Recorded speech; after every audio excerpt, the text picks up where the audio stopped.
I'd like to call the February 19th Personnel Committee meeting together. Would you please take the roll? Alderman Barber. Here. Alderman Hassan. Here. Alderman Holtford. Yes, here. Jill Weichel is excused. Tom Trainer. Here. Richard Budney. Here. Frank Presco. Here. And Sarah Lynn Emmons is not yet here. Who? Sarah Lynn. Oh, yeah, okay. Haven't heard from her. Haven't heard anything. Well, I see we have a bunch of guests tonight. We're not used to this. Should we feel honored or threatened? Which one is it? Both? Right. It's yes. Yes, it would simply suffice. Okay, this is the next item on the agenda. Item 2 is the citizen. Oh, I'm sorry. And I'm one of those that cares. Pledge allegiance to the flag of the United States of America and to the republic for which it stands, one nation, under God, indivisible, with liberty and justice for all.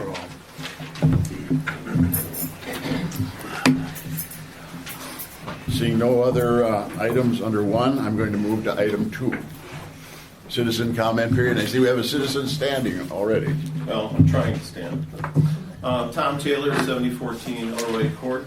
I'm here to speak on a couple issues. One is tied to, I'm here to support the library board and the issues that were brought up by this young lady at the last common council meeting in regards to the librarian supposedly getting some sort of a memo, directive, etc. I don't know if that's the case. I don't have it. That the librarian, who's an extremely busy person, and the city is really blessed to have her as our librarian, having to take on the duties, responsibilities of recruitment and screening of prospective employees for the library. Some of you may know that I actually created the personnel committee when I was an alderman. If you see it, look at the bottom of the ordinance, you'll see that it was introduced by Alderman Taylor at one point. And the reason I created the personnel committee was I was the chairman of the finance committee at that time. And we just didn't have enough time at the finance committee to devote to things to personnel issues, especially collective bargaining. And given that something like, it's over 1/2 of the budget, I believe, is devoted to personnel costs. I felt that it was essential that this committee be created so we could spend more time on going over these things like collective bargaining agreements and personnel issues. For those of you that don't know me, at one time I was the personnel director for Milwaukee County. I was also the assistant director of labor relations for Milwaukee County, and I handled most of the negotiations, collective bargainings with the 17 unions.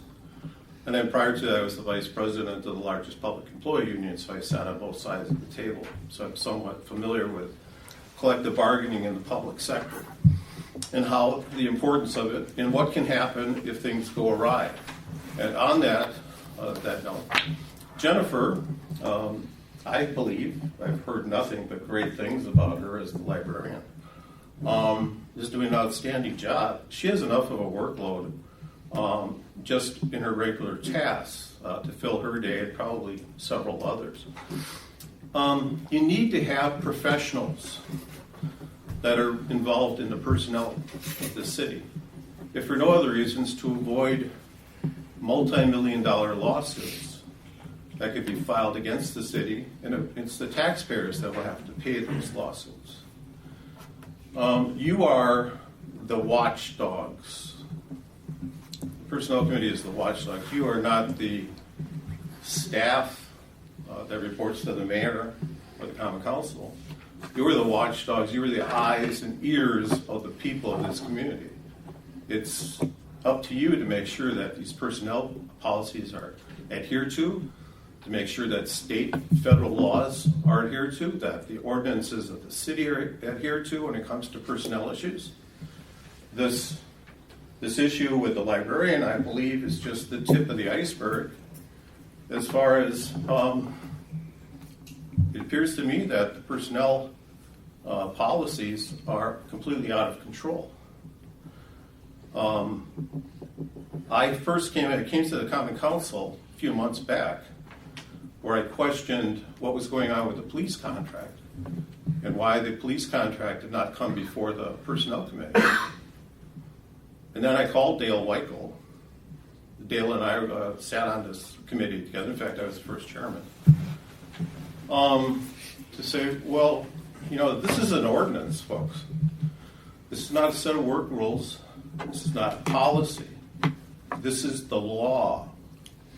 That ordinance that you have, that's the law. It's not that there's discretion in whether it should or shouldn't be obeyed. It's mandatory that it be obeyed. And again, I'll finish up, but I'm here to tell you that, or inform you that you have an extremely important role to make sure that all the policies are dotted and T's crossed, because you are representatives of the public, of the 38,000 people that are in the city. You are their representatives. If you see something that is awry, like perhaps this issue with the librarian, I think it's incumbent upon you to go to the Common Council and to speak up and say things need to be straightened out. This young man over here and I have known each other for a long time, and I know he's got a big job. He can't watch everything that's going on. It's up to you to make sure that it's done correctly. So thank you. And as a side note, Tom appointed me to this committee 18 years ago. Pardon? You appointed me to this committee 18 years ago. Well, I thought at the time was a good idea. Any other citizen comments, please? John Nelson, 7787 South North Cape Road, current mayor. I'm just simply going to ask that as these items come down, if there are any comments on these items, will be allowed to be heard on the opposed to speaking, on 4, on 6, on 7 at the time, if that's okay. Because I know I know I'd like to comment on what's the library part of it. I'd like to comment on the nepotism. I'd like to comment on the 65 percentile. I mean, there's things that look to be discussed on as we go down the agenda, opposed to just hitting them all now. Is there a motion to allow that to happen? So moved. Second.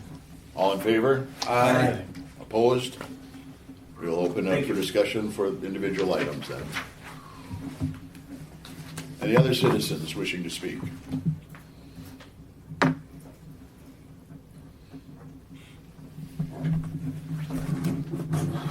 Seeing nobody stand, I will close the citizen comment period.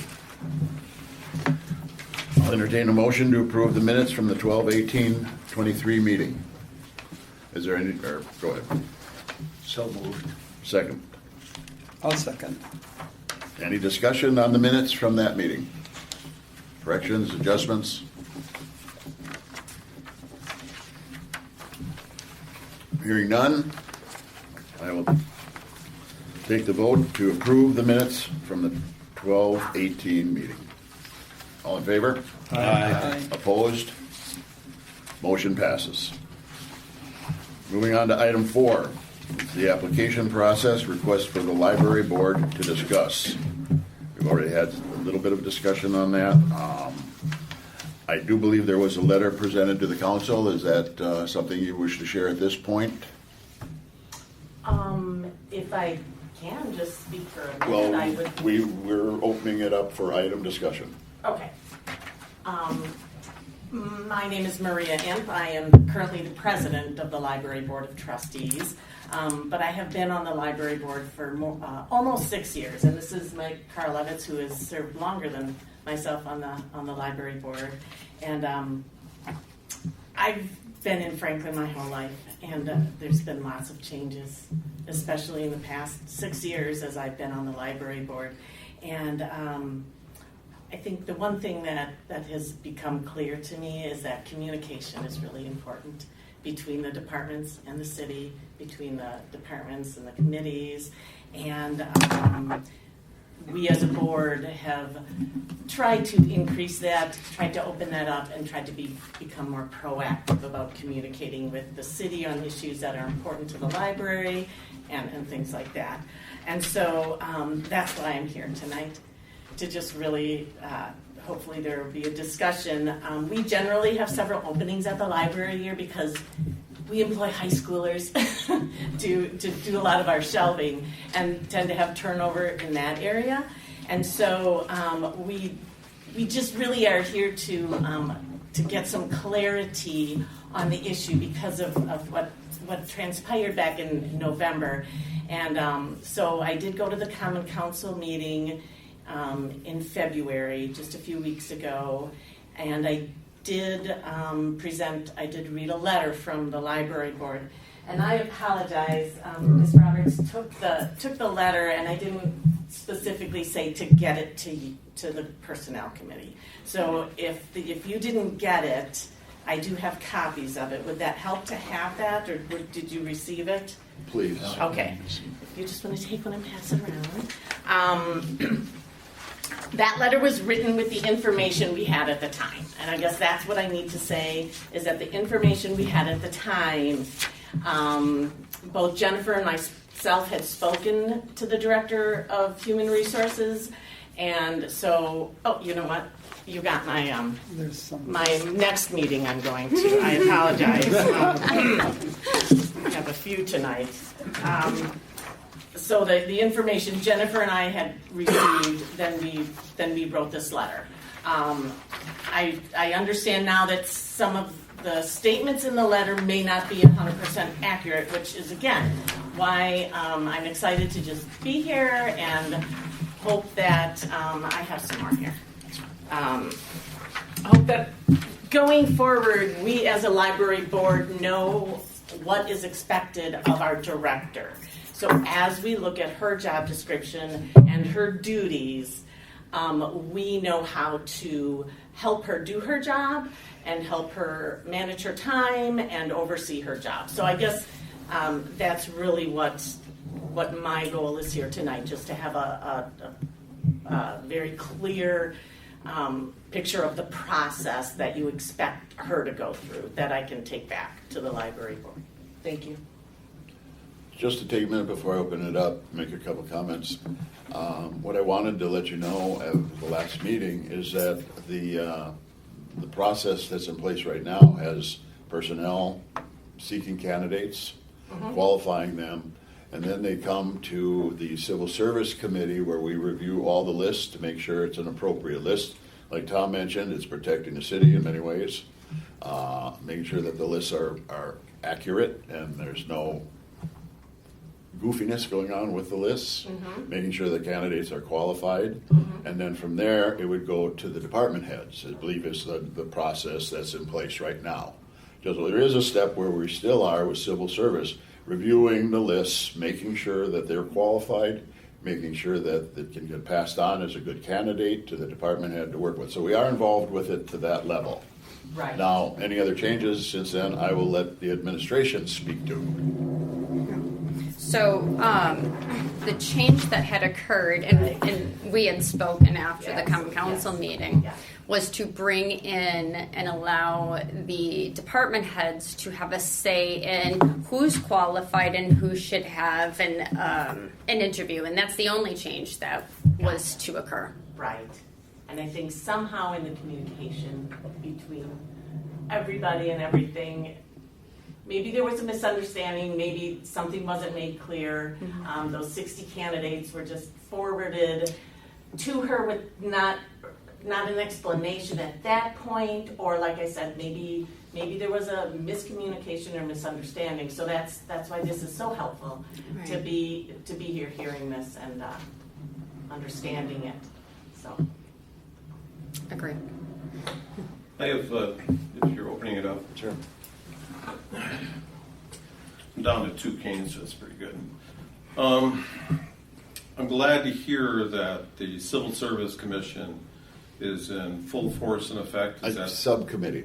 Subcommittee? Okay. Because when I created the Personnel Committee, we abolished the Civil Service Commission and the Labor Negotiations Committee, but as you read the ordinance, we rolled that all into the Personnel Committee. We never had any idea that we would not have a Civil Service Commission. Sure.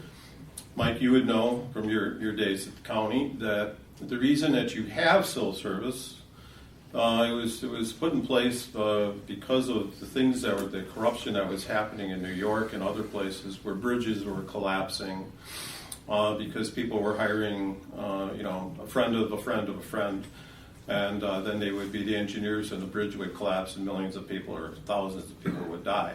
That's why civil service was great. It's extremely important. Now, at the top levels of your administrative level, you have the ability of having people enter into contracts.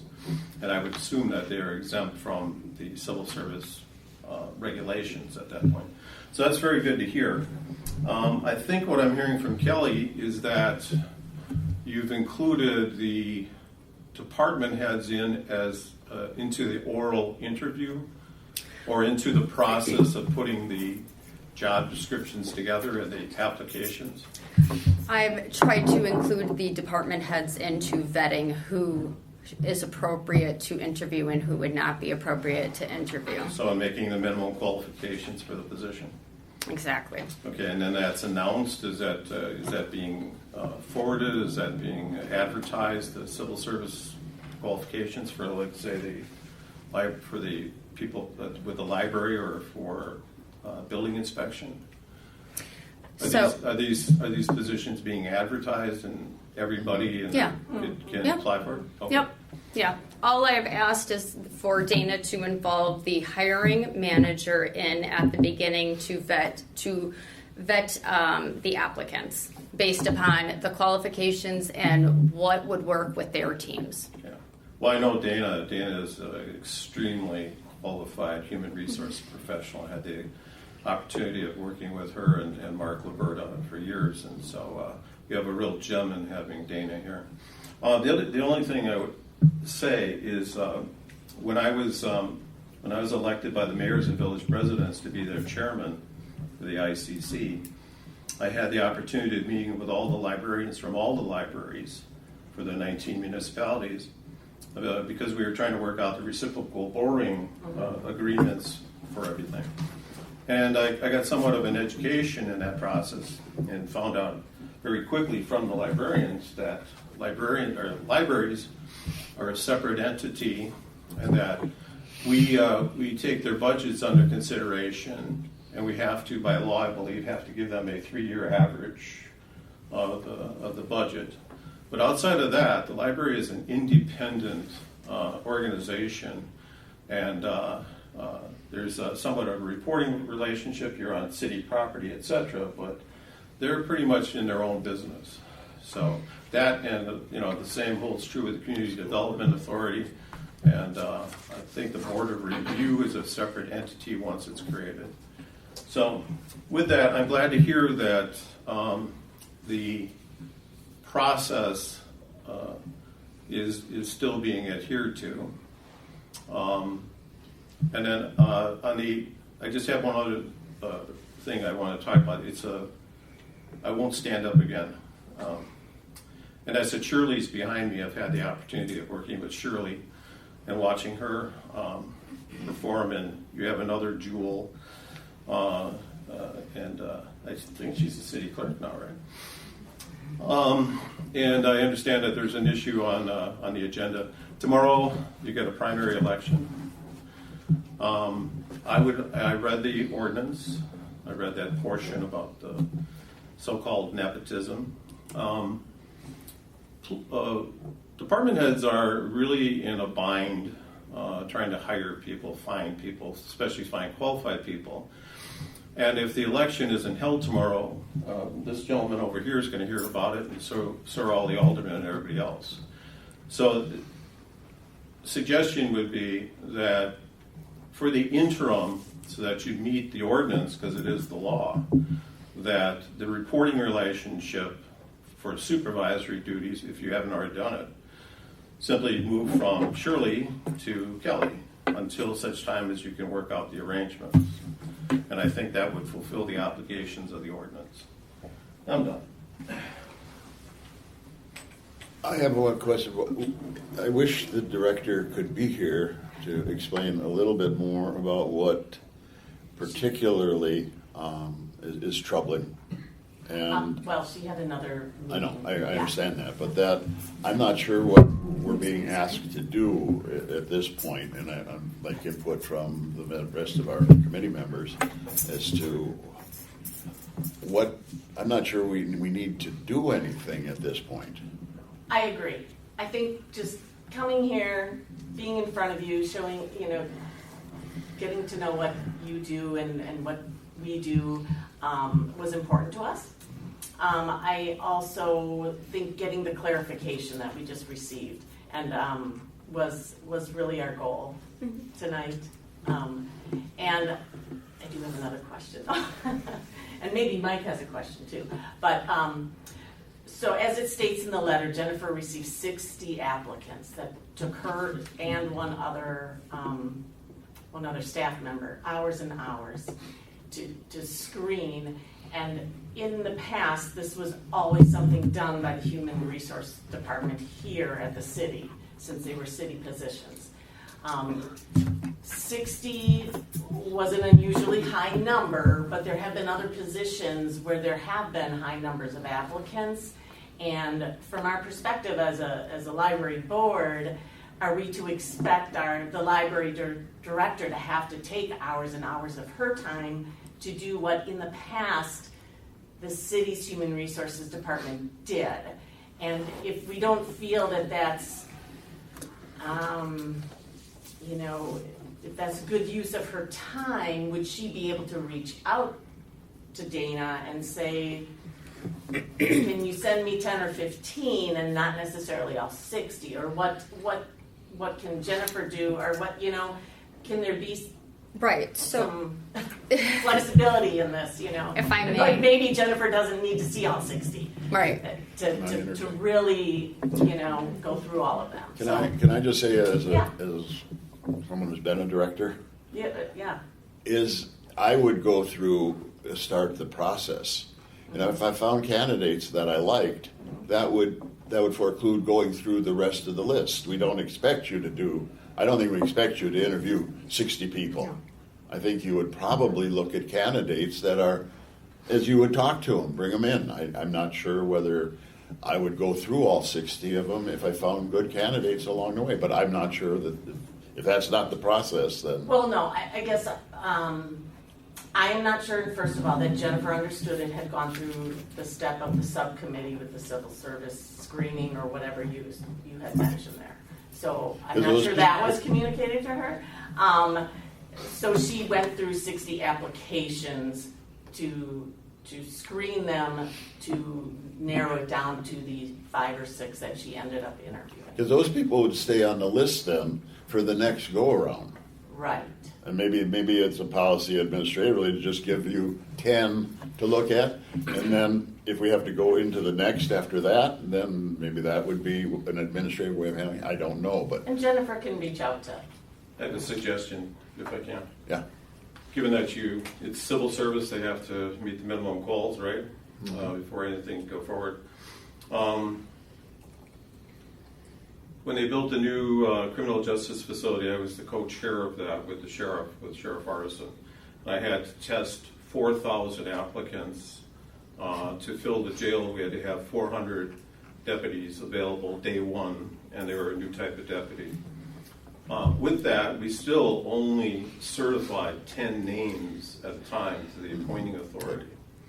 And one of the things that riled me up was one of the things I was getting back from the oral interviews from some of the staff of the sheriff was that they were asking him things like, are you a member of the Holy Name Society and stuff like that, all taboo, multi-million-dollar lawsuits. But, with a position like this and other positions, I don't see why you couldn't have a certification process where you narrow it down to 10 and then maybe 5, and if you have such few applicants, get it down to 3.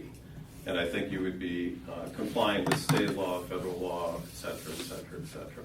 And so people like the librarian would not have to go through 60 people and then take their time away from the Dewey Decimal System. So you have to remember those things. And any other discussion from the members of the committee? Was there any pre-screening, or were these all the applicants who had applied, or was there just a quick, whenever you get a group of applications, there's some that obviously don't meet the qualifications at all, and I don't know, out of the 60, was that all the applicants? She would have been given all of them that met the minimum qualifications Okay. and were certified. So there was a initial screening process done? Right. Okay. It was about, just so I can clarify this, it's about bringing in whoever the hiring manager is or the department head to be part of the process at the beginning, right? To determine, is there qualifications here? How would this person fit into my department? And they would work together with Dana to determine who comes forward, who's qualified, who has interviews, and everything about the process continues on as it always has been. So Dana is the gatekeeper of all of that.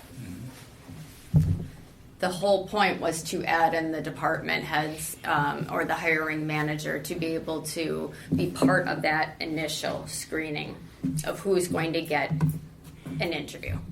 I guess in this environment we have right now, getting 60 applications for a job awesome. is highly unusual. You'd hope you would get that many, but it was different, I guess different. Mayor Nelson. So, to your point, and as to why we keep going with this, is the whole, in the very beginning, was department heads were saying, not enough transparency, not enough inclusion in who we're hiring. So what we did is, hey, we got a great idea. Let's bring the people in from the beginning. And now we're getting hammered on it. But we're not going to get hammered on it because now you understand why we did it. Exactly. We did it not to put more pressure on the librarian. We did it in an attempt to help bring them in the beginning, like she just said, and that's it. There's no other smoke and mirrors. There's no other reasons why we did that for inclusion from step one with department heads. That's it. Right, and Dana's been part of the process, so she's still doing what she would normally be doing. It's just bringing the person that has, the managerial aspect of this department, whichever department we're referring to, bringing them in right away. And maybe the question I have is, how was that communicated to Jennifer? And I think that is I my don't comment know. because I I don't know. really apologize if you feel like we're hammering you because that is not our intent. Well- But I think it was more of a question of communication, which Right. I think that is what it all boils down to. And so I think And we'll fix that moving forward. exactly, All right? and that's Yeah. why we're here. Consider so, we'll never go yep. down the path we have. Guaranteed. Yeah, I can't say how that was No. communicated. Right. I wasn't part of that. Like, the how it was applied, I have not been part of that. Right. Alderman Hofer. It may be just a matter of semantics, but I mean, we've talked about meeting minimum standards and requirements. You had mentioned you want to bring the managers in to help determine who's qualified. I would hope that when we're posting the job, we've already had those discussions and identified what you're looking for. I would hate to pull managers out of their other duties to look at people that have no qualifications or don't meet even the minimum.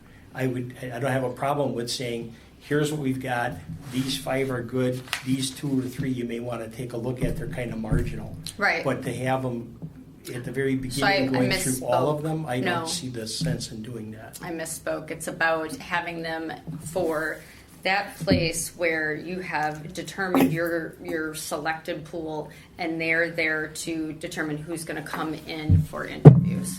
That would be good, thank you. Welcome. Any other discussion?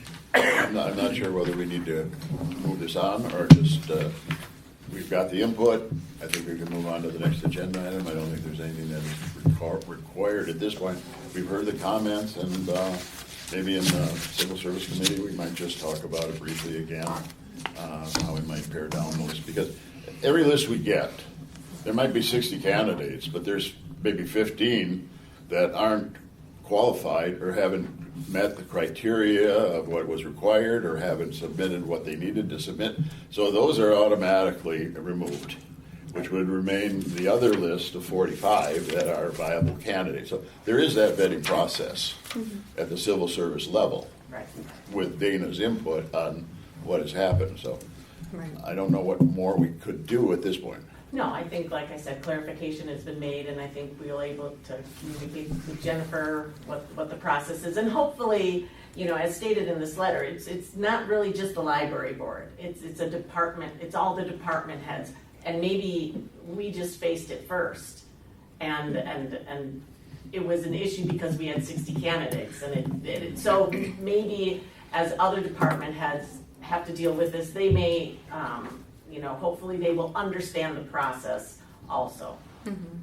Yeah. I'm sure John has an open door policy if a director wanted to discuss that and has specific recommendations, because that would be handled at the administrative level, how that would get implemented and put into place. So that maybe is what we would hope to have happen with that level. And then administration, if they feel we need to be involved, can do that, but they have to set the policy for operational issues. So.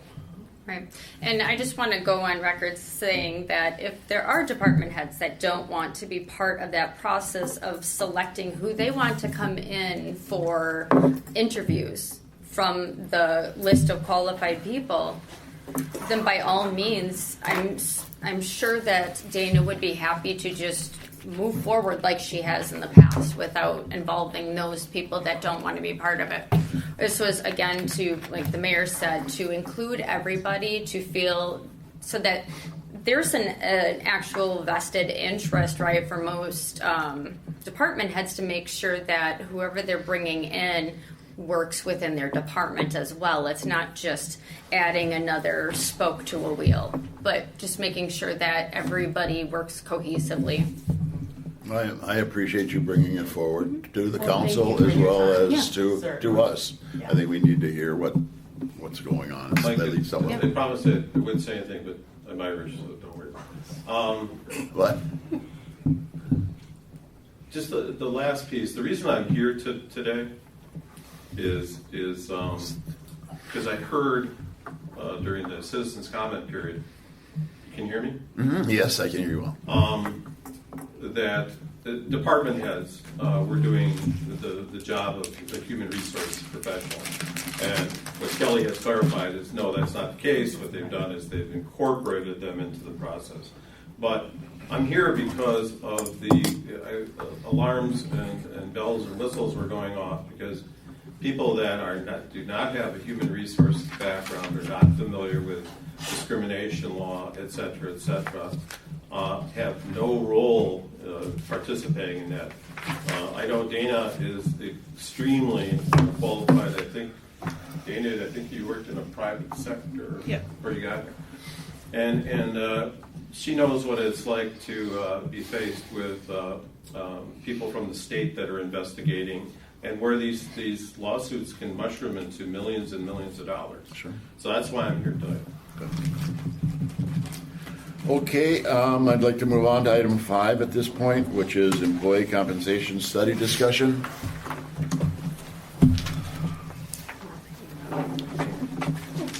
You're welcome.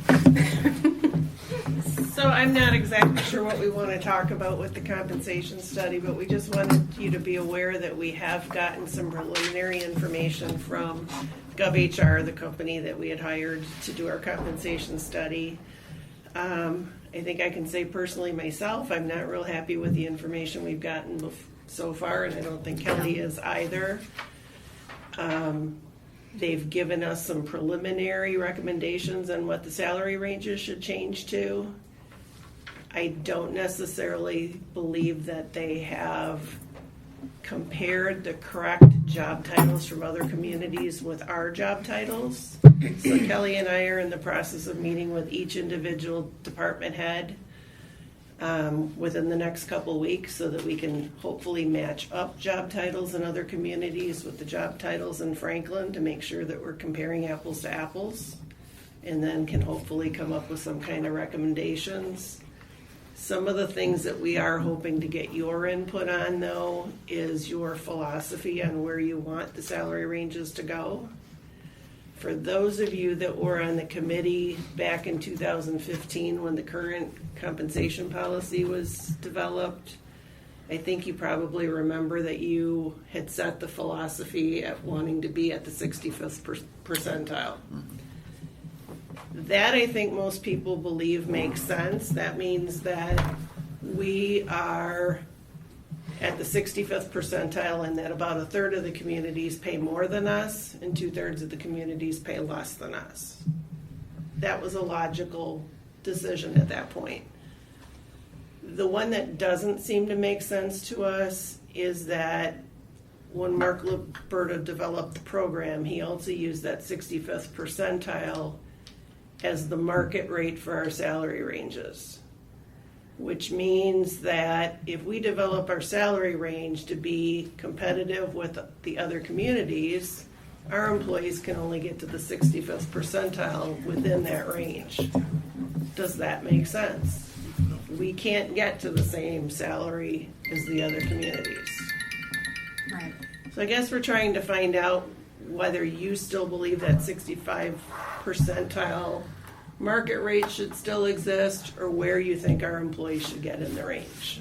Well, I also think it's important to add into that we have many positions here at the city where we're not just competing with other municipalities, we're competing with private companies. So it's important, if we're going to try to be comparable, we include that information in, and that's part of what I wasn't happy about, was we didn't get any information about private corporations, and it was all just municipalities. But the reality is we've got an IT director in the private sector. We have clerks in the private sector, maybe not, under that title, but that job function. We have engineers. So I think it's important to make sure that we're really being comparable, and the 65th percentile rubs probably every single employee wrong, because it sends a message that, well, you can only get paid 65% of what you're worth. And I think it would be more applicable to have that range, the minimum to the maximum.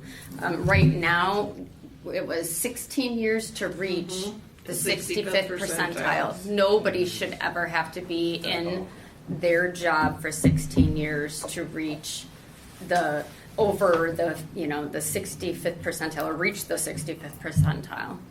We are competing with not just other municipalities, we are competing with the private sector. And it is a dog-eat-dog world right now when it comes to bringing qualified candidates in and trying to lure them in to stay here. It's about creating the right culture and sending the right value message to our employees. Question, wouldn't that, I understand that process, obviously, I was there, but isn't it something that we would make a recommendation to the council? Wouldn't the common council have the final say in what those values were? But we can discuss about it and work with that. But the council ultimately, as a budget item, needs to be aware of what that decision might be and what the implications are. And that would involve finance as well to work with that. So the whole idea is that we can make a recommendation to move on, and I'm perfectly willing to entertain whatever way we'd like to go. But the idea is the council is going to set it, and John is going to be there to recommend with finance to let us know what is feasible given where we're going. So, it's got to be a more of a process than just our decision. Oh, right. So right. Yeah, I just want to let everybody know that that's. Yeah, this was the sticking point for Dana and I. Is now, what do we do with this? Right. We can't help to create a new compensation policy if we don't know where our ranges are headed. Do we want employees to be able to get to the top of the range? Do we want them to be stuck at about the 80th or 90th percentile and you can't get above that unless you get merit increase? How do we even start to write that policy. Right. And, the other problem is that those factors that tie into and weight the pay level, those might not be accurate today. And I know that we've had a lot of people, staff members, that were very unhappy with that ranking system, and they're not aware of what actually goes into that. So I think, as a whole, it's an opportunity for all of us to really have a role in shaping how we're compensating our employees moving forward. Mayor Nelson? Well, she pretty much covered it, but I did want to add two things. I think it's very disingenuous that we're trying to put out a salary range that an employee is never going to achieve. I think that's very deceptive behavior that I don't agree with. I don't like that smoke and mirrors stuff at all. And to comment on former Mayor Taylor, I believe this budget, Madam Finance Director, I'm going to kind of put you on the spot, but I'll talk slow then I'll have your attention, that the budget when it comes to personnel costs is approaching 80% of our budget. 79 point something. Well, in county worker mentality, we always go up one, so we're at 80%. So that's the reality of the budget. So now to try to recruit and retain quality employees, yes, you're competing with the municipalities and the private sector, and to make sure that you're competitive, you've got to pay them. And you've got to pay him or her to what they're worth. And that 65 percentile thing that was come through Liberta, that should have never been to this point.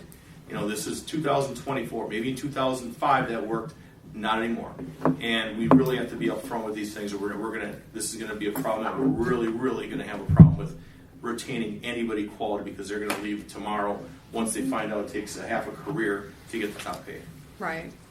And the other piece of it is that, oh my gosh, I just forgot my point.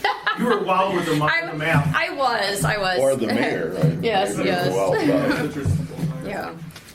It's like a bait and switch. If we have it in our online listings that, hey, we have this position open, here's our job posting that states you can get all the way up to here, but we're not even willing to pay them that. That's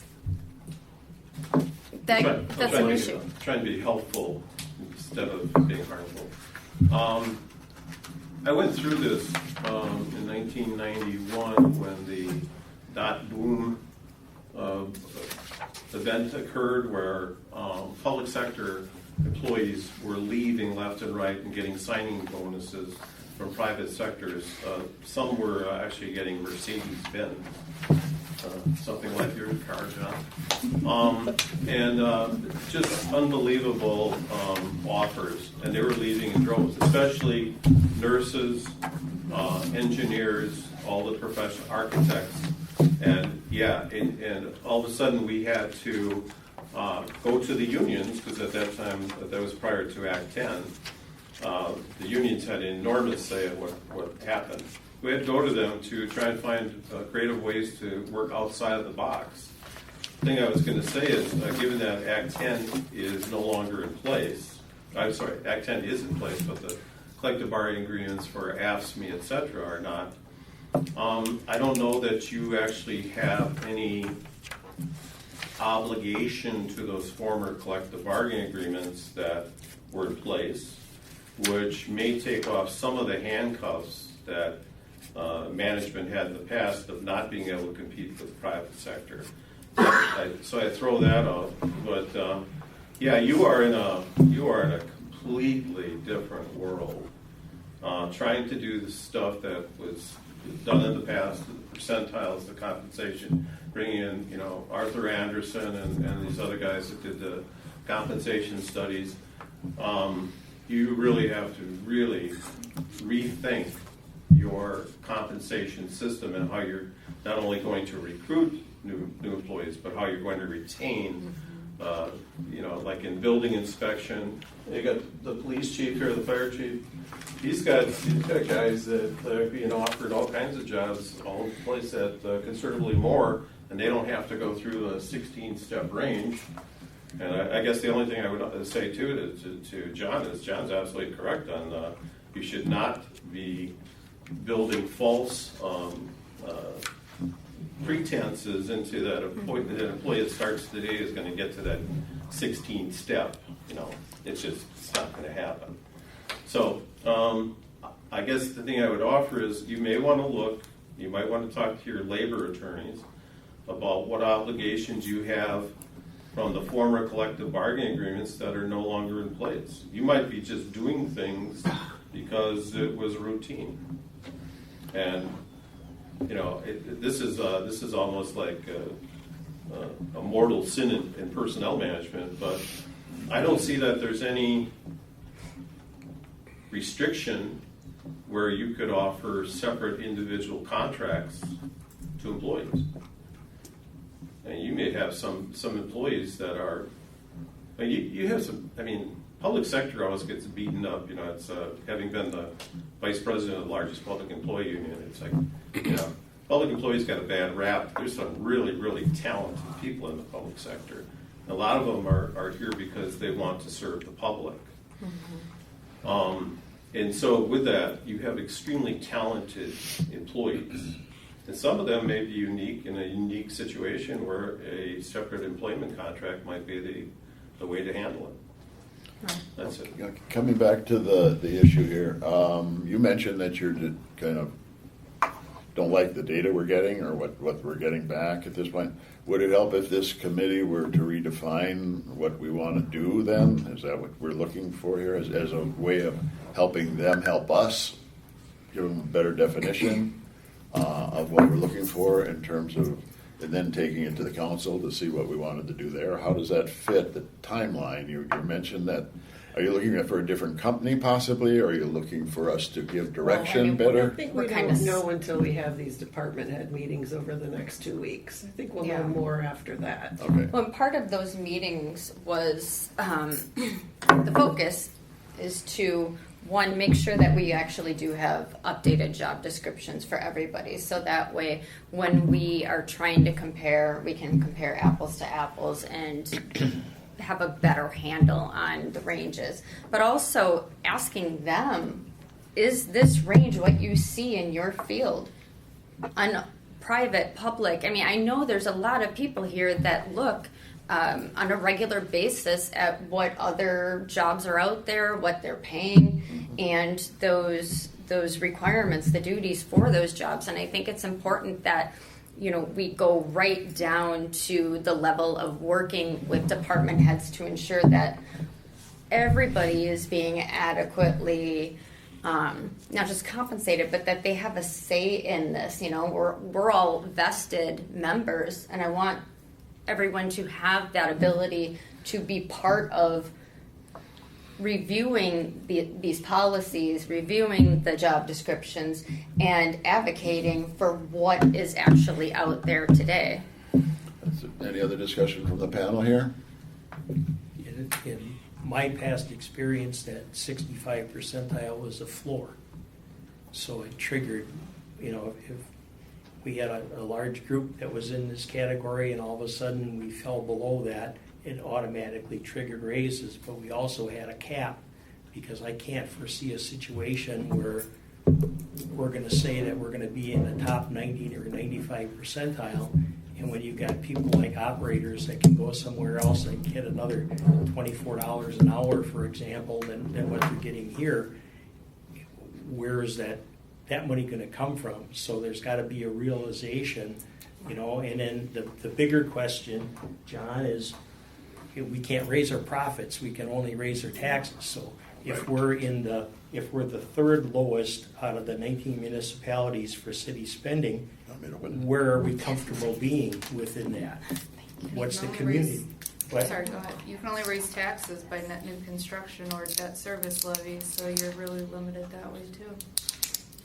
So that's the question. How do you make it work? And I don't want to I don't want to hamstring people, and it shouldn't be 16 years to get to the top of the range. I totally agree with that. But I don't want to tell anybody that, you go out to this AAA company and they're going to pay you top dollar. I don't see how we're going to be able to do that. Right. No. And Well, that's okay. I was just going to say, to whose point was it? I don't know whose point it was. We do have, maybe it was Tom's, we do have good people here that are working here that could make more elsewhere. They're well aware of it, and they're here because they want to be part of making a positive impact, and I'm very grateful for them. It would also be nice if we weren't handicapped by that 65th percentile, if we were operating on just a standard scale. Here's the minimum, here's the maximum, and what you get is based on the job that you're doing within reason of what can actually occur, but not maxing at 65th percentile and not taking 16 years to get there. And the spreadsheet that we did for the pay increases, I mean, I had read that policy with the market adjustment after the overall flat adjustment a number of times, and it did not sink in. I was not certain how it applied until after I had worked on that spreadsheet. And I think there's easier ways to do things. There's more efficient ways to do things. And when you look for easy, efficient, it's black and white, I think it's better received as well. So I don't know how we can work on getting everyone up to market adjusted pay, but it sounds like that's not really doing what it was supposed to be doing anyway, because 16 years is just unfair. So I guess my suggestion would be at this point that once you've talked to the department heads, we can come back and then you'll have more data to share with us as to what directions we could look at and take. Other than that, I don't think there's anything that we could do at this meeting to further that at this point, based on your input. But we are up against the tax levy. Right. At some point, the whole idea is we were defined as having some of the largest taxes in Milwaukee County at some point. And that was part of the picture as to why we had to put some limits and curb things at some point along the way. And the personnel costs obviously have been growing. So, I mean, there has been that balance that we have to try to get. They're going to increase the taxes, property taxes to compensate for what we want to do. That's a balance that we're going to struggle with, and you have to be aware of that when you make your decisions about where we're going to be spending money and how much, and that's what we're going to be asked to do. So just keep that in mind, and I'd like to see this come back next month. Yeah, I just wanted with more input on, I guess, to get the more input, and then we can start discussion based upon the input that you're going to receive. Right. And I just wanted to kind of cap this with emphasis. Unemployment rates as of July 2023, obviously, there's a little bit of lag time, was 3.5%. That's people looking for work. And then about 4 million Americans resigned each month from April 2021 to May 2022. We need to figure out, we need to be creative on how we get candidates in here and how we get them in the door to stay and how we retain quality employees. And it's gonna have to take more than what we're doing right now. Well, I just add also, we're already seeing the desire to start people at higher rates to be competitive, but then you have to look at the people that they're working with that have been here for X number of years that aren't near that, and that's a terrible inequity. Right. And we have to have a plan to somehow equalize that. Right, and what were we looking at? It was like 35% range, and the what we had gotten back for the preliminary, and 10% between, or what's? Yeah, varied depending on salary range. Some were only 5% apart, and some were 10. Right, and I know that that's a great point, that equity, because there are administrative assistants that are just fall under the umbrella of the term and are treated as such, and some of them have to be knowledgeable in every single thing that the city is working in, and some only have to have knowledge of their department. And those are those discrepancies that I would like to be able to look at and to fix, because that creates hard feelings. I think our days of being a fun community are over. We've got a lot of work to do. Fun company. Frank's got a question. We got a lot of things to think about. Frank's got a question. Frank's raised. Oh, Frank, I'm sorry. Yeah, when we do the salary surveys, where do we peg our midpoint, or how do we take that number and how does that apply to the ranges? Do we put that number at 50% or the 62%, or how is that translated to how we set our ranges? I don't know if I could answer that for sure. I don't know how it they was did developed. it, and when I look at the salary ranges, they didn't make sense on how they picked them. Okay. But we're saying when we get to salary surveys, these are on average what is being paid for that particular job. Right. So if we say we want to be above average, then I would think we want to peg our midpoints somewhere above that. Wasn't it part of the compensation study somehow along the way? Yeah. So that's where the kind of the baselines, I think, came Right. from. Because we They did average at all the that time, comparables, and then they put in a formula for the 65th percentile, and that's what they we did a use. compensation study as such Okay. to link that. Yeah. And, and the problem is the information is only as good as what's coming in, right? Yeah. So the output is as good as the input.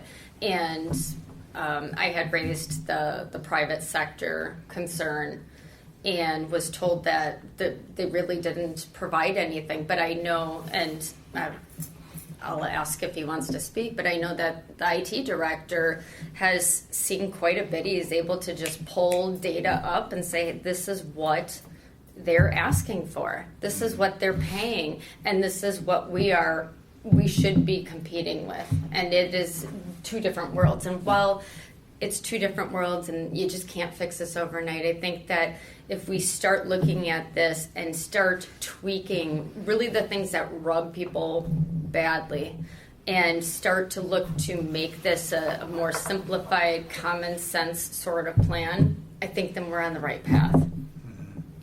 Because we do have a lot of great people that work here, and they're committed to working here. I think if they see that we're committed to them and we're doing the work because we realize that it's very important that we're fighting for them and what they bring to the table and keeping that, I think it's okay if we continue to have this conversation as long as we make progress. Next meeting, we'll be waiting to hear from your report from the department heads. Okay. Did you want to say Can something? we move on to item number was- 6? I just wanted to, well, go ahead. It's fine. I don't know if you wanted to say. Go ahead. Everybody wants to hear what? Did any of the department heads that are here want to speak on behalf of yourself or your department? I would like to at least acknowledge that you're all here and give that ability as Tom Taylor had asked in the beginning. Or was it you that had? Glenn? So Glenn Morrow, city engineer.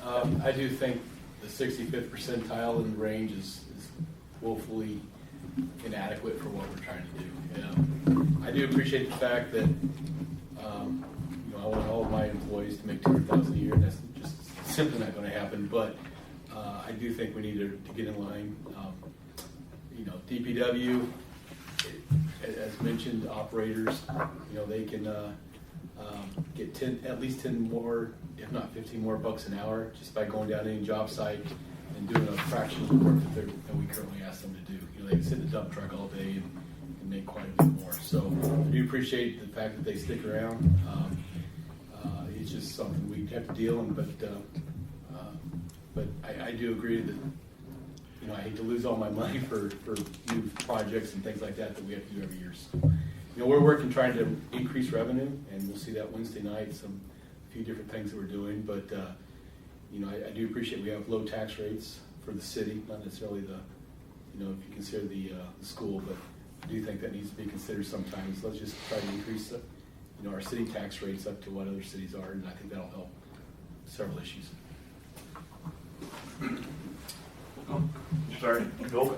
Well, obviously, Franklin Police Chief. So we talk about, obviously finances are important, but I'd like to start focusing on retention versus recruitment. In the last year, we've hired over 15 officers. Our late shift currently has 9 officers. Okay, our entire late shift, and we've hired 15. It's exhausting to the staff because our field trainers are training nonstop for a couple of years now. It's hard for people to get time off because staffing doesn't permit it. They get the contractual time. So there's more than just the costs that we're talking about here. Costs are obviously important. The 65th percentile, I think, again, sends the wrong message. I think the residents of the city expect a high level of service, and I think we deliver that.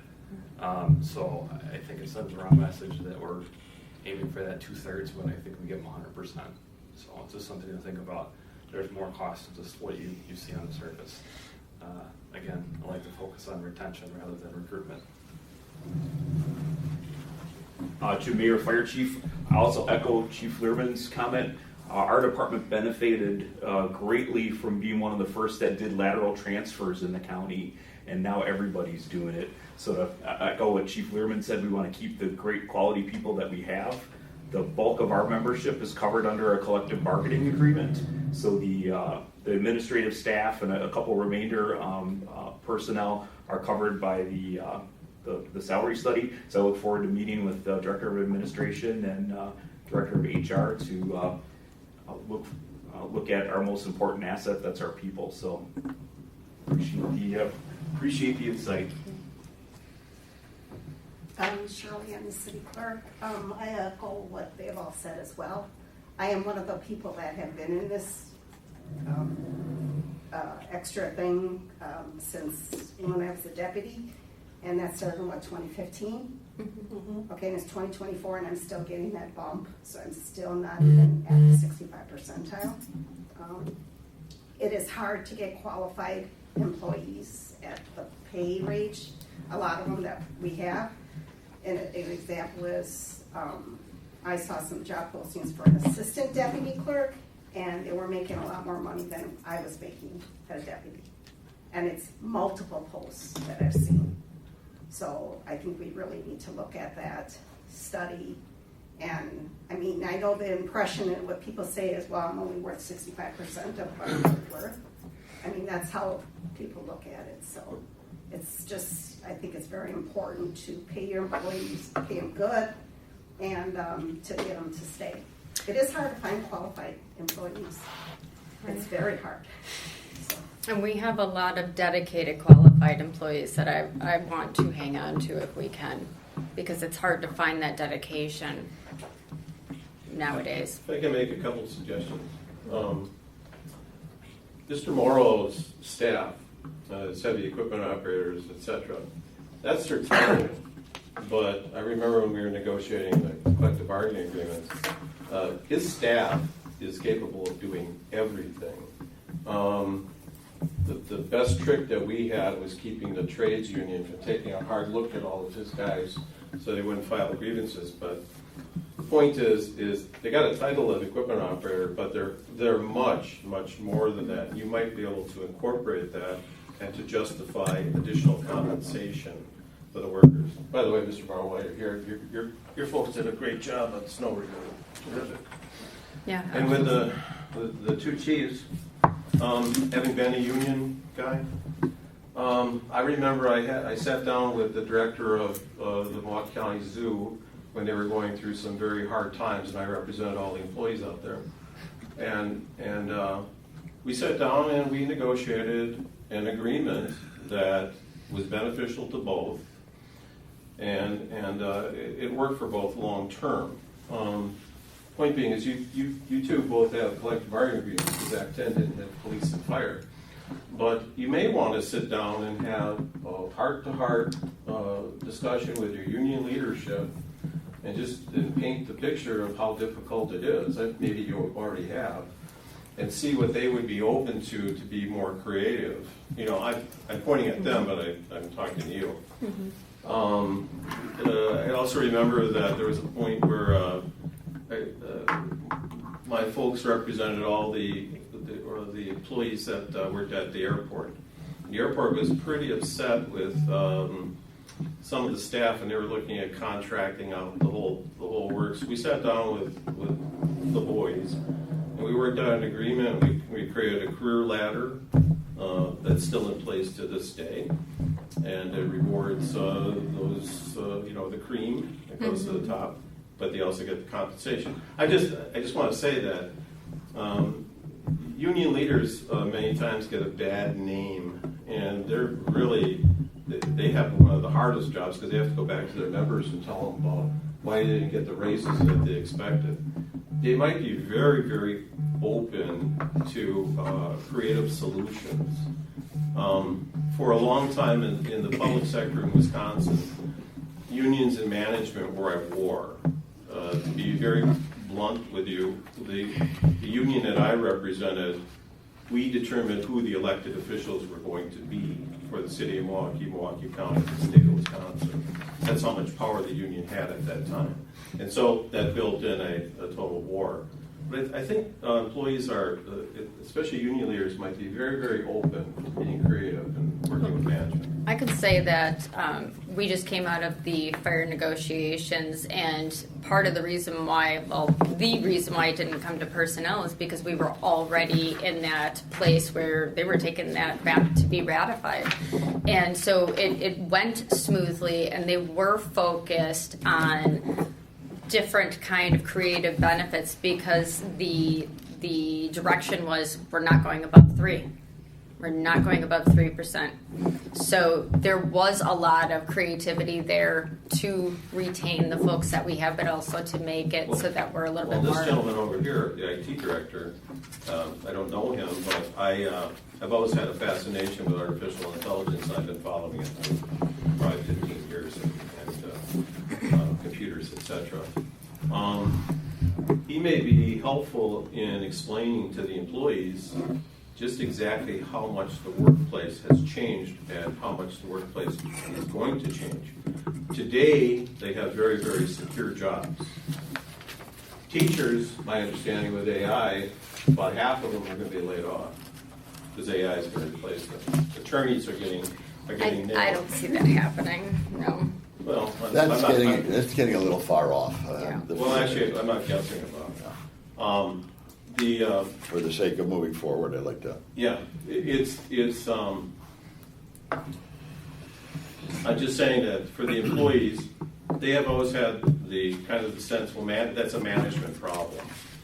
And the workplace is changing so much that, having a discussion about AI and how the workplace is changing might be very, very helpful. That might be that security thing that they would get in the public sector that they're never going to get in the private sector. Can I just piggyback one thing on what Kelly said? When you classify these jobs, like an administrative assistant in my department does different things than one in Glenn's department or other departments.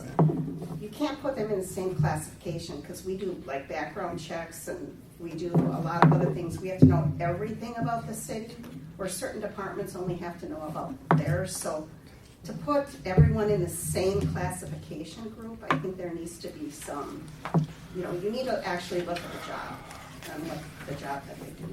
And we've been looking at that recently. Yeah.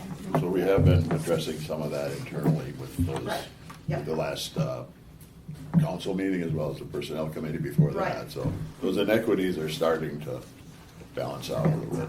Thank you. But I'd like to move on for the sake of moving on with our agenda tonight. Item number 6, and I do want this on the next, carry it over. I see you've already got it there for the next agenda items, but just want to mention that we'd like to have your input as much as you can give us at that point. Yeah. And to move on, we have the Personnel Committee membership, item number 6. So this was an item that in our last committee meeting, I had requested if we could have 2 staff members one from each department, or not each department, but 2 from different departments to come in rotating seats that are non-voting so that they had a say in shaping their benefits, their pay, their policies. And I just felt like it was very important to get their perspective on things and to get that ability just to advocate for yourself and for your department, whoever you are, right? So what I had done is I threw together a list, I randomized it, and the thought process is 2 people from 2 different departments, so one from 2 different departments comes in and they sit as part of our group here. And while they won't be able to vote, they will be able to speak to whatever's on the agenda and also request agenda items to be added that are pertinent. And I believe that was well received. So when we had talked about moving forward with it, we realized that we have to amend the ordinance to add that in there. So when Tom was referring to the change they had prescribed, the membership who was on there, the aldermen, other people. So that if we could, I would move that forward as a recommendation, because I think we all agreed at that meeting that we would like to see more input from the employees in whatever manner that could be. And I think we talked about this as a rotational basis at our last meeting. So the only thing is, what you're suggesting is the ordinance has to be reflecting that now to allow for the possibility of ad hoc members to sit in. I'd like to see it on a trial basis, perhaps. Give it a year before we would make it permanent. I think we have to do something. The change could be a trial period for a year. But that language would then reflect what the true membership would be through a change in the ordinance, with just being even a year you're suggesting. With that. Any other input on that? And did we agree that these people that are going to come and participate in these meetings going to be paid for the time they spend in the meeting, or they will be That would be a volunteer basis at this volunteer? point. Unless they're able to, I don't know, unless they're able to comp some way. No. No. Okay, you don't want to get into that. Yeah, Okay. voluntary, Voluntary. and if there's nobody that's interested in a department, we would skip to the next one that's listed. So Just could to you- give could that you opportunity. Bring that forward as a motion that we'd recommend to council Yeah. for the next meeting? Yeah. Okay, you don't Yeah. have anything right now prepared, do you? No. And sort of- I have a list, but. Okay, well, let's get Bring that up a for the list. next meeting. Okay. Yes, Ed? The only concern I have is a little bit in, I don't know how to say, if it's confidentiality, but not that they hear something here that's discussed and run back and, they want to cut this, or they're going to give us all raises. I mean, there has to be some discretion just because they're in the committee. I mean, nothing's done until it goes to the council, and I don't want any false rumors or whatever out there as well. So then maybe they just sit out on closed sessions, because obviously everything else is open, so it wouldn't really matter whether or not. Everything we talk about is on the tape. Right. If we go to closed session on them, that's obviously a point where they wouldn't be involved. Right. Because they don't vote. So. Excuse me. But transparency, I guess, is the watchword here, that we want to keep that open. And I think we could just preface a visitation by the fact that we need to be aware of not spreading anything false that would come from this meeting, or anything would be shifted to create problems in the next future. So somehow we need to identify that as being, not everything's confidential, but it's discretionary. We ask that they be professional and. Right. Professionalism and discretion is the best watchwords there. Okay, that one would come forward. And moving on to number 7, nepotism policy. I think Dale raised that at the last meeting, and we had a discussion on that. And then we have the actual articles in the drawn up here in the last, I think it's the second to last page of the packet. If I can just interject, I did want to say, just for terminology's sake, semantics, you had said it's an ordinance. It is not an ordinance. It's in our employee handbook. Nepotism does not exist in our municipal code. It exists in our handbook. I'm putting it out there so people understand that it's not something that is statutorily required. The reason it came up and that started the discussion point was obviously a hire that was done recently in the personnel department. And that was brought forward. We approved the hiring as far as someone that was related to you, right, Shirley, at this point? And it was a far removed position that is not in the current mainstream or would cause that. But do we want to look at that, maybe correct the language here that we talked about in the last meeting, that there are circumstances where it might be advantageous to the city to have somebody with the experience, and it might be related to somebody in the city. So do we want to have a restrictive definition of nepotism, or do we want to open it up with some guidelines? That was just where we left the conversation last time. My question is, so who approved it? In what you approved this in the Civil It wasn't a service in the subcommittee. civil service, Right. So I don't know why it didn't come to the full committee, because it says in the duties that the personnel committee shall have oversight of all city-approved personnel policies with the city, including sick leave, vacation, paid holidays, leave of absence. So I don't see anywhere where it says the personnel committee is authorized to do that. I would have thought that it would come back to the entire committee. And then I guess the other question I have is, what's in the handbook, who is the arbiter of an actual or perceived conflict of interest? Is that this committee? Is that the department head? Is that the city administrator?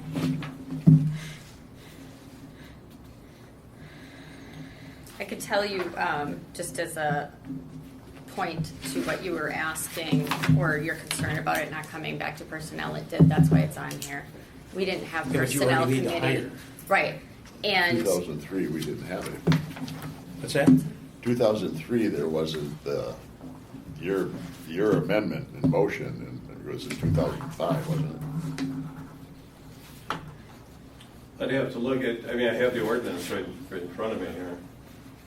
That was part of your agenda. That sounds about right, though. Because I was chair of finance, I think, for the first 2 years, and then found that it was necessary to build to create the personnel committee. So, but And the former mayor's comments, feels to me like there have been opportunities where things should have come to this committee and don't come to this committee, and it's almost like, well, I'd rather ask forgiveness than permission, and I'd like to see us do the things. If you actually go through here and read this, we do have a lot of responsibilities, and we ought to be doing that and not after the fact. yeah, I think, and correct me if I'm wrong, but once the offer went to the fire union, we can't bring it up and talk about it in our meeting. And so we were waiting for them to ratify it. But I'm talking about this recent hire, And part of the civil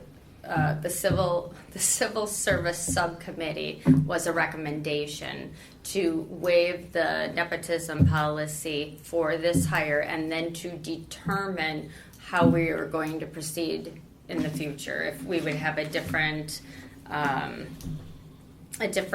chain of command put in place, if we were going to deal with it as a whole, as a policy, or if it was going to be case-by-case basis, which I think is probably the least appealing. And that's why it's on here. And But it is a policy. Right. It's a current policy that's in our handbook. Yep. I think it would have been more appropriate for the entire personnel committee to make that decision.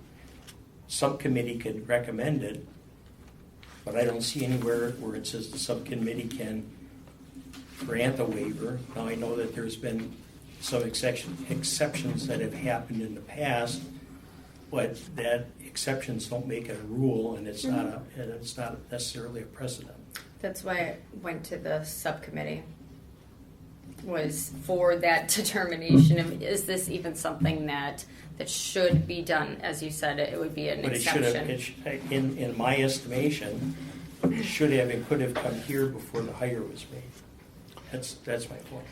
And the problem with that was we're trying to fill a position in the city, and that person was on the list as being qualified. I understand, but we keep getting these special exceptions. This is a rush. I got to do this. Or we're going to lose this person, and we keep doing all these little one-offs instead of adhering to our policies. Or if there's a need to change a policy, then we should change the policy. That's why we're bringing it here. I mean, that was the next step. After we determined that we didn't see that as a conflict in the committee. We queried it and questioned it at length. And Tom was there, I was there, Dale was there.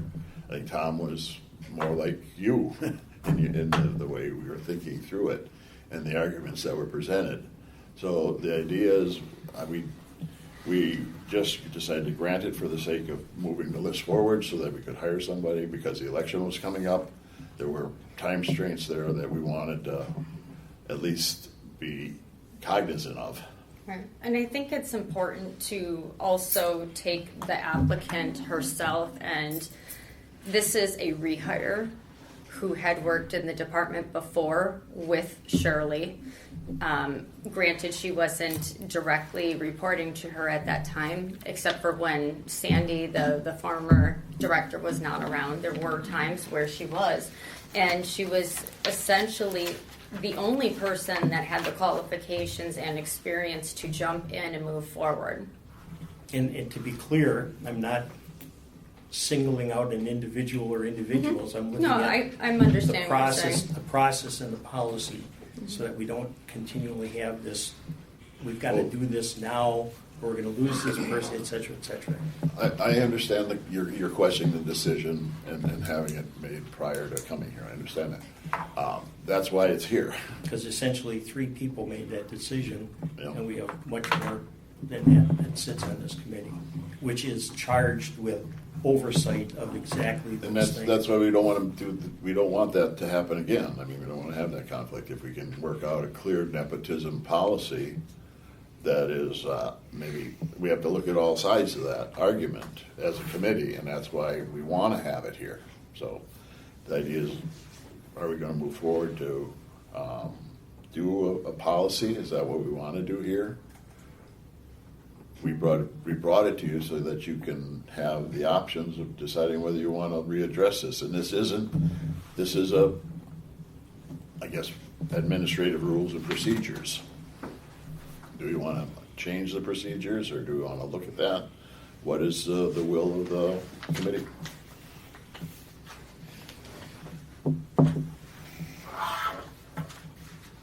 Well, I certainly see potential for conflicts, and it may be none show up, but I mean, certainly the first time somebody asks for a day off and can't get it, and then the other one gets it, or if it's, there's a whole variety of things that, well, they got a bigger raise than I, whatever the case may be. And again, I'm not picking on individuals. I'm just saying as policy, we should have something that defines what's acceptable and what's not acceptable. I may be alone on that. No, you're talking about the perception of the employees. The integrity of the employees involved might be the highest, and they will do the right thing. but the people that work with them perceive it differently. Because it's not a problem until it's a problem. And I've seen it throughout the years far too many times.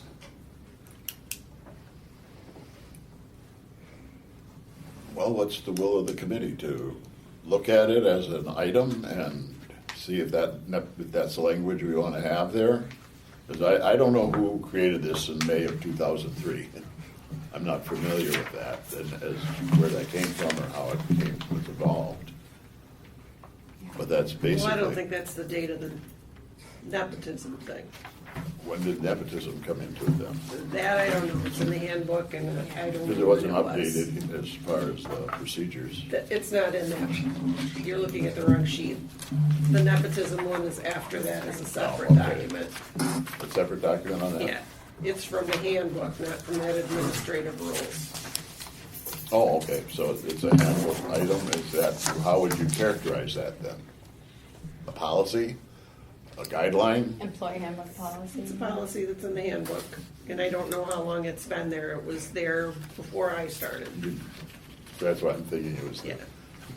No. I don't remember it either, so. Well, it's broadly written the way you have it, highlighted. No relatives are permitted to work in the same department, and it goes on, in which the city believes an inherent conflict of interest may exist.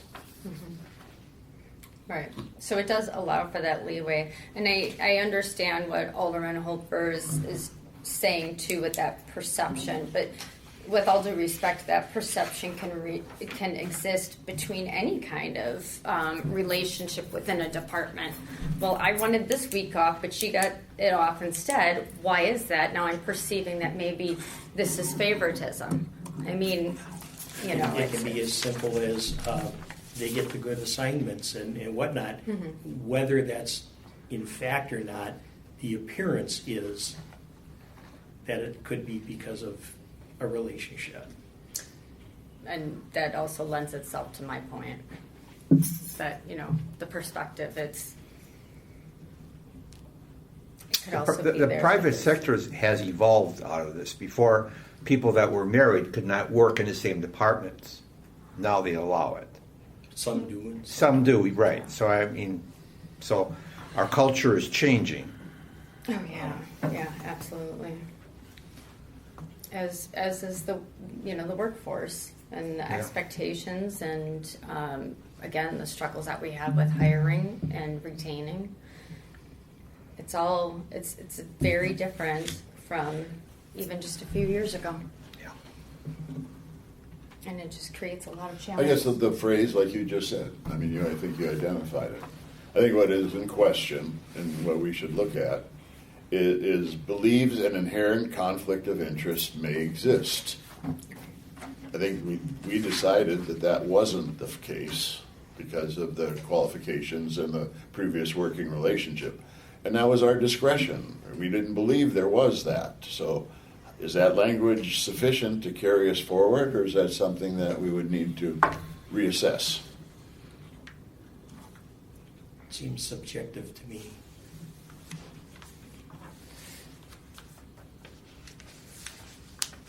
It is to a certain extent, but do we want to tighten that up, and how do we do that? What's the will of the committee at this point? Yeah, I don't want to be the only one talking. Well, so far you and I are.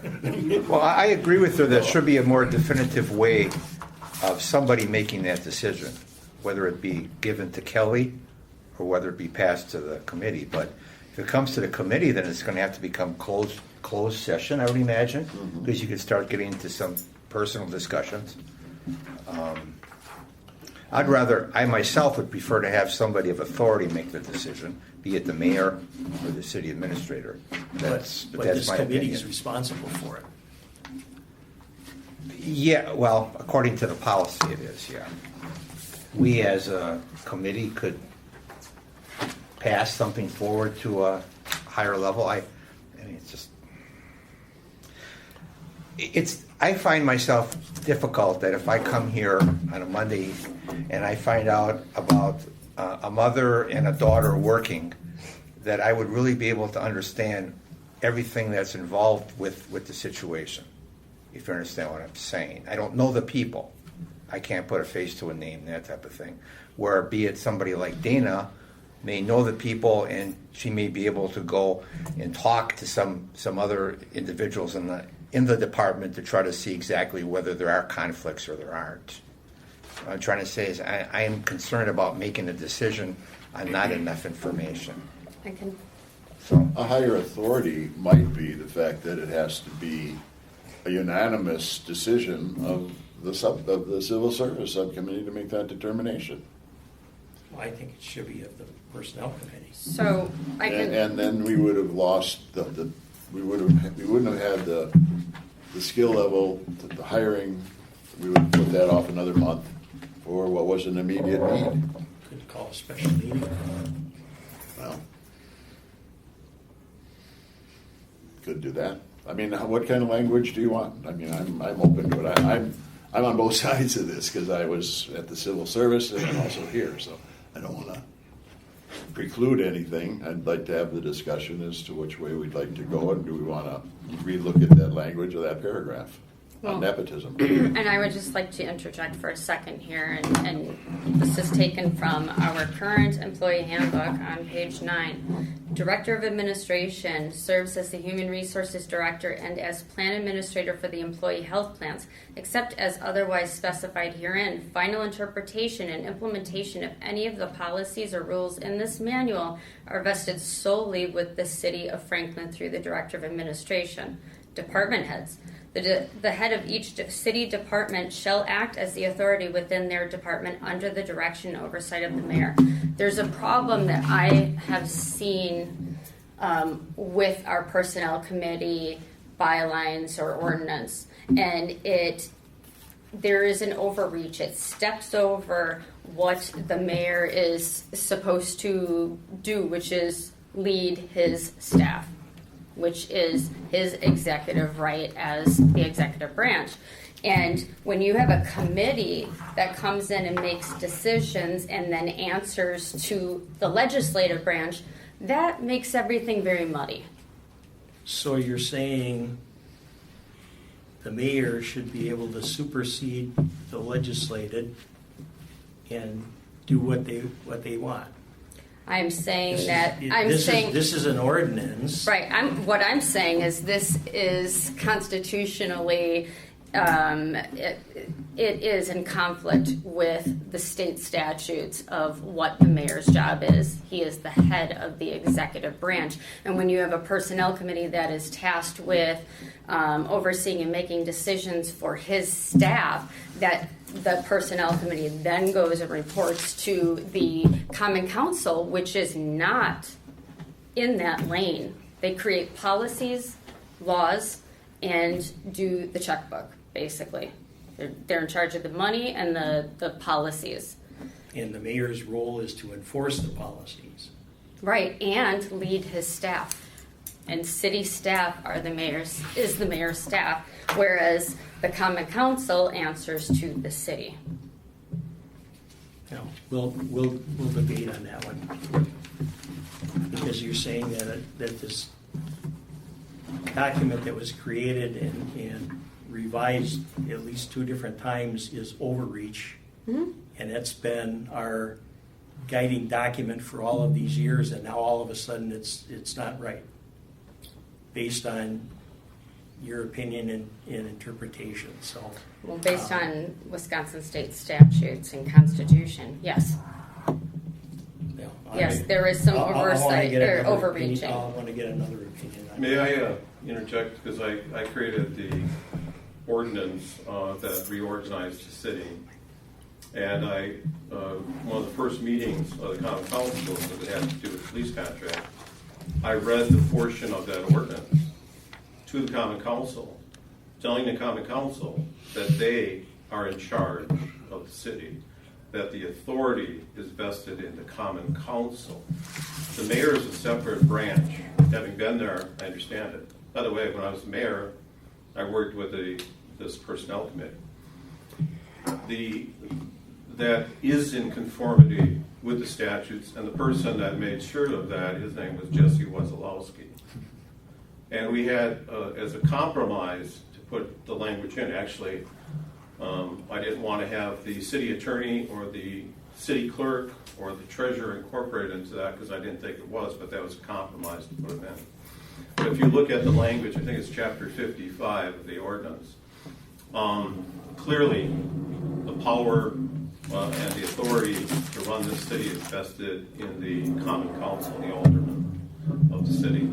The mayor and the council are to work cooperatively, just like the president and the Congress and the Senate. That's the way it works. The way that plays out with us is the fact that the mayor is part of the common council. Yeah, I understand.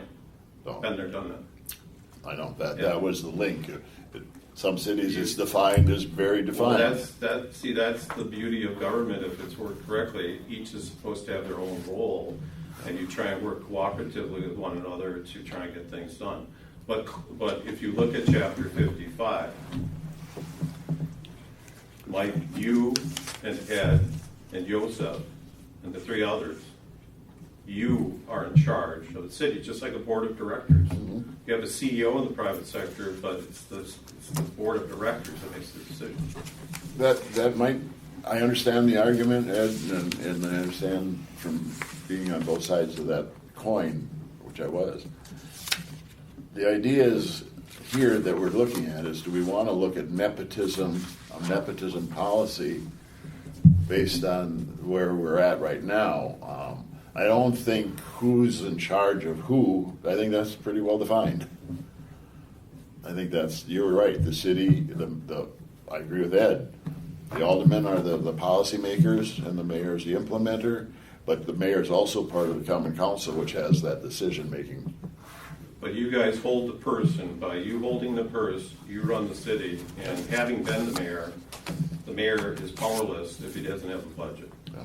It's the same thing with the Congress. What do we want to do about nepotism?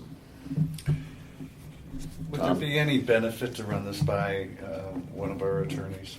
I was going to share, that's part of my update. Oh, sorry. That's okay. I said that's part of my update. Okay. I'm the next item, so that is part of my update.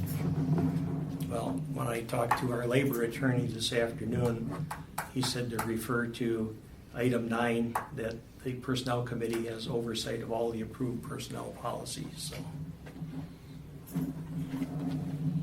Yeah, as it states in a committee, an ordinance that was created by the city, but it does not align necessarily with state statutes and constitution.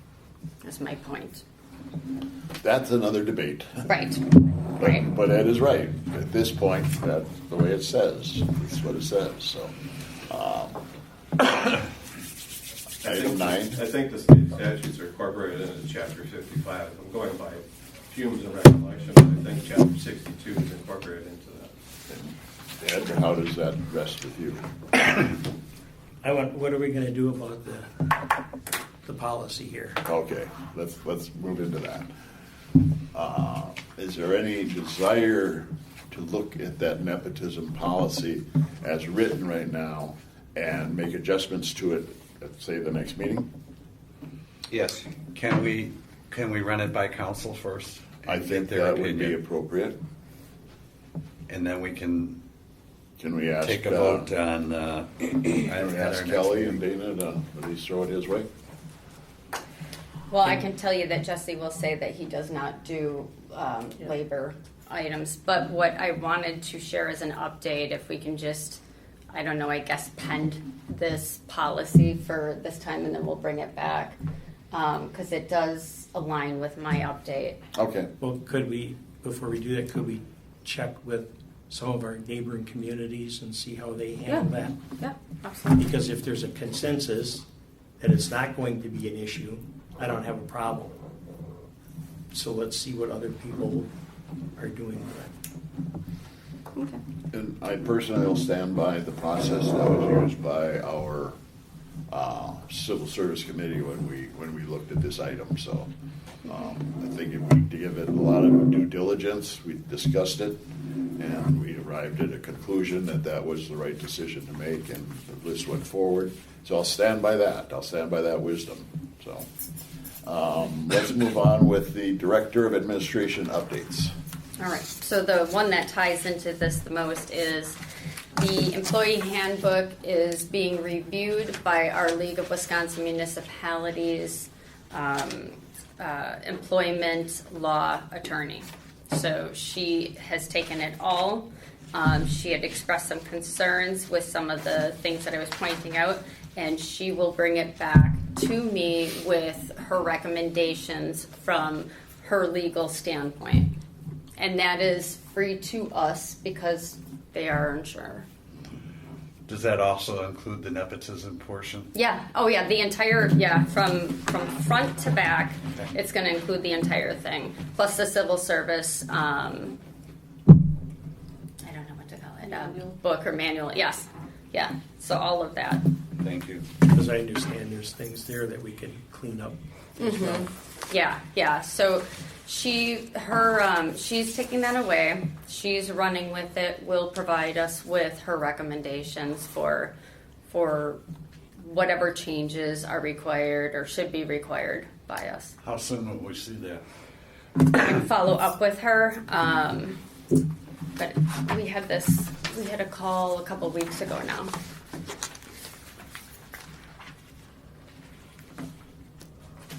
Also, the league has a policy, like an example policy online that I have pulled to do a comparison of as well. Could that be shared with us? Yeah, absolutely. I mean, in terms of like sending it out in an email attachment to the committee, so we've got that. We don't have to wait until another meeting. We can also be reviewing that as we go with that. So Yeah, absolutely. okay. So I ask all of you to look that over, be aware of it, because we're going to get maybe a more definitive answer that will be something that we can then put the language in that's appropriate. Right. And I think we can resolve that at that point. Yeah, and I mean, like I said, she is doing a full review. So looking at our handbook, our civil service book, and some other items as it relates. And then we'll provide us with her full review, or provide me with her full review, and I'll bring it back to the council. Well, to the personnel committee and then the council. So the employee handbook then analysis would be part of our agenda items in the future? Yes. So we need to add that as a bullet point? Mm-hmm. Okay. Any other reports from the Director of Administration that we need to have updated on? Just a little bit more on touching on the job description reviews. I believe that it was imperative to have, since we only had one department really look at, was it one or was it more than one? Just one, Yeah. basically. Provide us with that to incorporate those job descriptions and that review as part of our conversation about the compensation classification. So that's part of what we're doing with that. We've got department head meetings every second Tuesday of the month, and sharing ideas and just how we're working with each other, and items that are of concern, items that we would want to bring to this meeting moving forward. And then we have a couple of new employees, and our clerk's office is whole, because we have a new deputy clerk and a new administrative assistant. Okay, Tom, you mentioned the fact that you'd like to get a legal. Does the League of Municipalities suffice that for you? It sounds as if that's the case. Mm-hmm. Is that correct, Kelly? Yeah.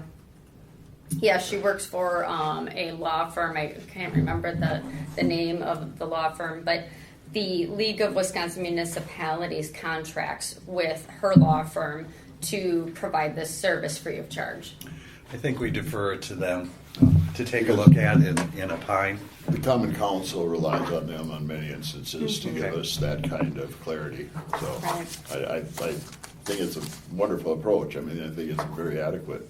kind of approach to what we're looking at. So to have that review, and then maybe there's more things that we're going to have to adjust when that comes back or gets completed. So, okay, let's move on to item number 9, staffing report.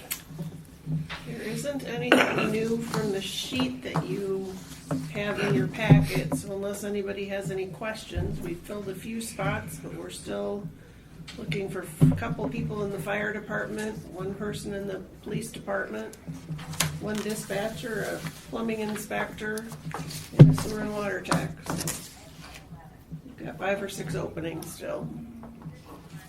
Was there any more reason for why that officer returned back to Racine? Any more information on that? I don't know if the chief knows anything more. I just heard that he was missing out on some of the excitement. I'm sorry, last. Why your last person left? When he went back to He Racine? went back to Racine, yeah. I don't know specifically why. I think they probably sweetened the pot and promised them some stuff. That's the second person that's went back there. If I remember right, he originally left Racine because they were doing some budget cuts and they thought like 12% of their people were going to get laid off. I think they've corrected some of their budget issues, and like you said, they probably sweetened the pot. Thanks. And missing the excitement. That's part of it. That is. I mean, seriously. I know people that move on because of that. Fire department also. Fire and police were to be more involved with where their life is going. Okay, any questions on staffing reports or any other issues before we close? Future agenda items, compensation, employee survey, and the administrative, the handbook that need to be looked at. So, the next scheduled meeting is March 19th. Will there be sufficient at this point agenda items? I think so. Okay. Motion to adjourn. So moved. Second. There's been a motion made and seconded to adjourn. All in favor? Aye. All opposed? Hearing none, we are adjourned. Thank you.